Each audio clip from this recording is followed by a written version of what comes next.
মায়াপুরে প্রথম দিন ঘুরতে বেরোনোর জন্য এটাই হচ্ছে আমার ফাইনাল লুক। সো আমায় কেমন লাগছে অবশ্যই জানিও। আমি একটা অ্যাফোর্ডেবলের মধ্যে এটা কিনেছিলাম হচ্ছে জগন্নাথ দেবের দর্শন করার জন্য পুরীতে, কিন্তু তখন পড়া হয়নি, তো আজকে ভাবলাম মায়াপুরে যাই। আর হৃদয় মনে হচ্ছে জগিং করতে যাচ্ছে। এটা একদম বেস্ট লুক তোমার, একদম এটা হৃদয় হেভি লাগছে। এটা হচ্ছে আমার ফাইনাল লুক, পুরো লুক দেখা যায়নি আগের ভিডিওতে, ভাবলাম একটু দেখিয়ে দিই ভালো করে। সো কেমন লাগছে অবশ্যই জানিও।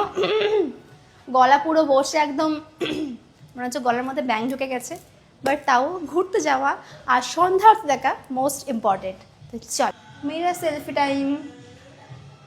এই ব্যাগটা না তোমার কাছেই মানায় শোনা, যার ব্যাগ তারাতেই মানায়। হ্যাঁ তাই তো, তাই না, আমার মানাচ্ছে, ব্যাগ মানাচ্ছে। তাই মানাচ্ছে। হেভি লাগছে গো। 100 ফটো ভিডিও করে ফাইনালি আমরা হোটেল থেকে বেরোতে পেরেছি। আমাদের হোটেল থেকে মন্দির যেতে হলে টোটো নিতে হয়। সো কেউ কেউ বলছে 10 টাকা ভাড়া, কেউ কেউ বলছে 20 টাকা ভাড়া। সো 10 টাকার যেই টোটো সেটা আমরা নিয়ে নিয়েছি।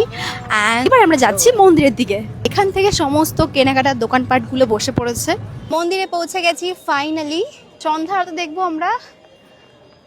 কোন দিকে দেখছো? প্রথম উদ্দেশ্য হচ্ছে আমাদের একটু হালকা খিদে পেয়ে গেছে।